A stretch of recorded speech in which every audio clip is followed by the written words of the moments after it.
Hello there, and welcome back to my channel. Okay, so today I'm going to be going over Friday the 13th, Part 4, the final chapter. This is a big one amongst fans. Everybody tends to really love this one. I do like it, however, it's not my favorite.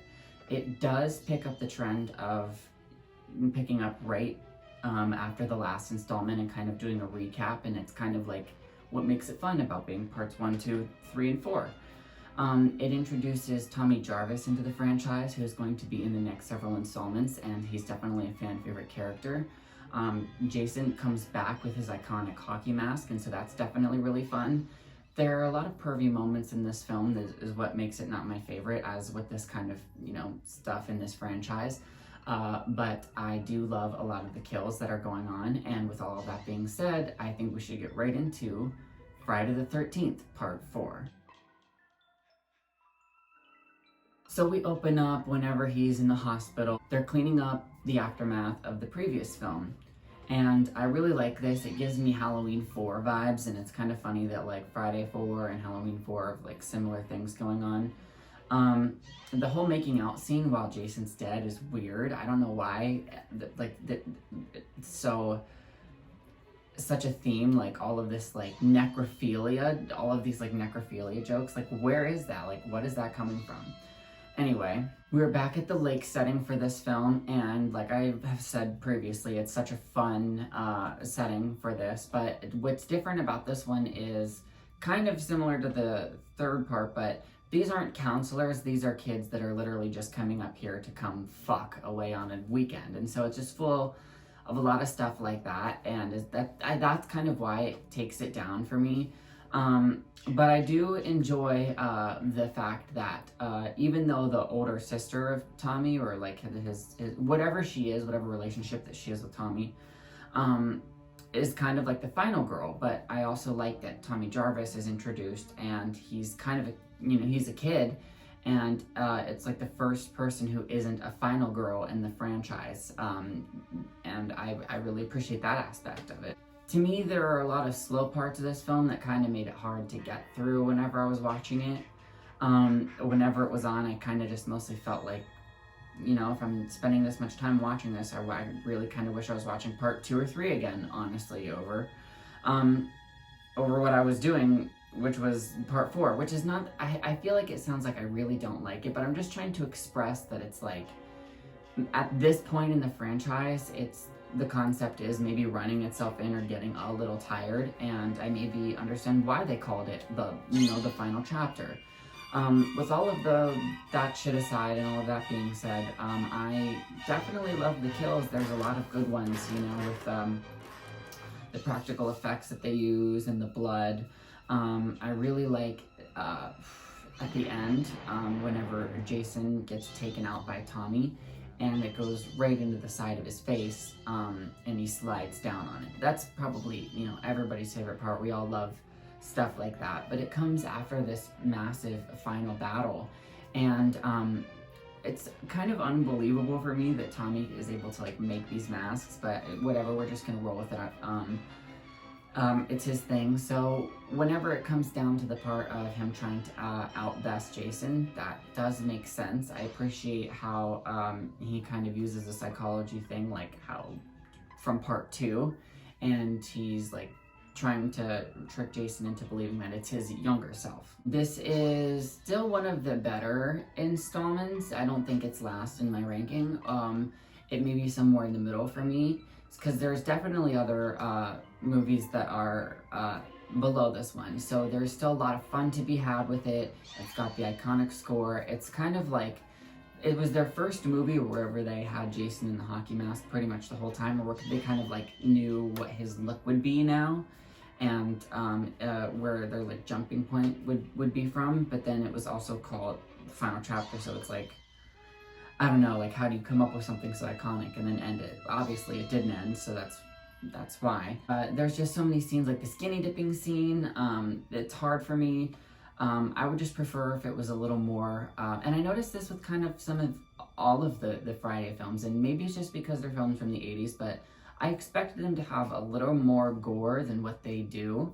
And so, even though this isn't my least favorite. It's not my favorite. Like I said, it's somewhere in the middle ground. There's a lot of fun parts to be had with it, and it's a very fun movie. I keep saying fun a lot, but it is, and that's why we watch these. I'm a little nervous because I know a lot of people really love this one. It's like a fan favorite. So I am a really big fan of the action sequences that are in this film. I remember watching it. It was really interesting to watch the shower sequence. That was a unique way to play that kind of trope and scene, and I loved the cinematography of like the look of the frame and just all of the steam in the room. I don't know if I just said that or not, but like the way it was directed was just so well, and it made it very eerie and creepy. And I like the whole other part whenever we're kind of running from Jason and the girl throws herself out of a window, and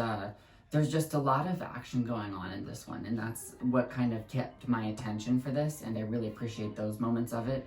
The part that kind of really piques my interest and kind of gets me a little emotional is at the end whenever Tommy is kind of bested Jason, and he takes the machete and he starts hacking him up, and he won't let it go because after everything he'd been through and after everything he saw and how hard he fought for his life, and when you're in danger like that and your fight or flight mode is on, he really was so traumatized by the threat of Jason that whenever he got Jason vulnerable, even though that he's dead, he couldn't let up because there's that part of him that couldn't be safe, and that was, he was in that survival mode. And I like kind of whenever a final character is pushed to the breaking point, after they've bested and tackled their killer and they're still not even really rational and they don't really have their whole mind. Because they're coping. They can't accept what has happened to them and what they're going to be dealing with for all of these years afterwards. It leaves marks on you and in your mind. So that's why I thought that was a really, interesting aspect of Tommy kind of having like this thing at the end where like, yes, he has like the courage and he steps up and bests him, but like he still it shows you that he's, vulnerable and that his heart was scared and that he is traumatized by this. And so that's why it was really, really cool for me to see him kind of just like go fucking ape shit on Jason and hack him up. And it also makes it fun for the store whenever they figure out how to bring Jason back, or do they? I don't know, we'll have to figure out next week. Another aspect of this movie that I happen to really appreciate is the kid Tommy Jarvis being the age that he is. Whenever I was younger, the most fun you could do is like sneak around and watch horror movies you weren't supposed to and then be scared all night, with your friends, sleepovers. It was the craziest scenario to think about something like this actually happening. So it was really fun, and it kind of brought out that like inner childhood feeling in me, not wanting to actually go through something that awful, but we all know what we mean whenever we're saying this. Like when you're that age and you're scared shitless and you see someone like that on screen that's your age going through those things, it makes you think that, oh, I could fight back too. And, just because I'm a kid doesn't, so that was a really fun aspect that I liked about it too. And also Halloween 4 had Jamie Lee Curtis's daughter, whose name's Jamie, in the fourth one. So that's, I wonder if that's like a trope of like introducing children to be like the final kids or whatever. Yeah. I happen to really appreciate that aspect. That makes it really, really fun. And had I been younger watching this, they would have been the characters I would have connected to the most, definitely. But yeah, with all of that being said, that was my review of part 4.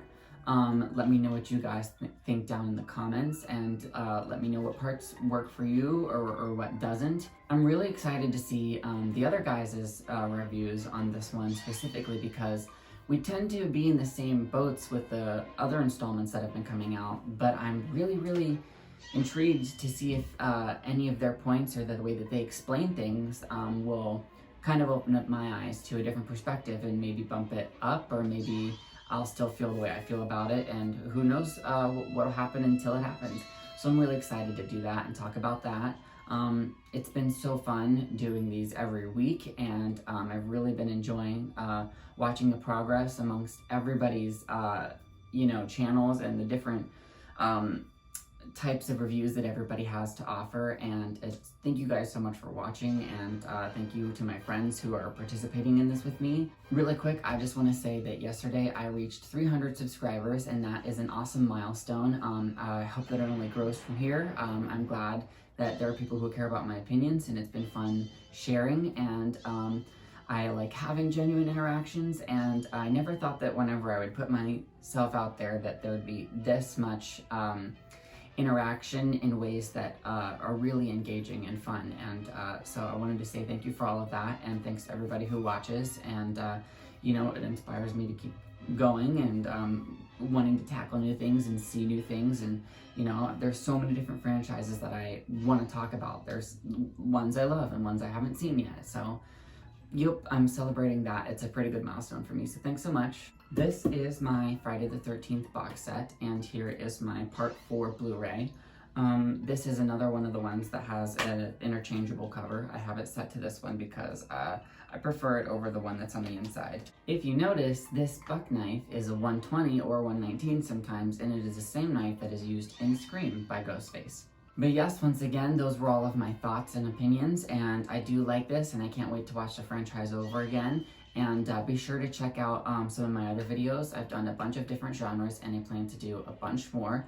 I've gone to some location visits, and I've gone over some of the items that I have. I'm going to put the links into the description below of all of my other friends doing their videos. Please go watch them, subscribe to their channels if you haven't. They provide such fun laughs and great content and great points, and I love every one of their channels, and I've been having the best time watching their opinions as I go along too, you know. So make sure you do that, and check back for whenever I post something new, and I'll see you next time. All right, thanks. Bye.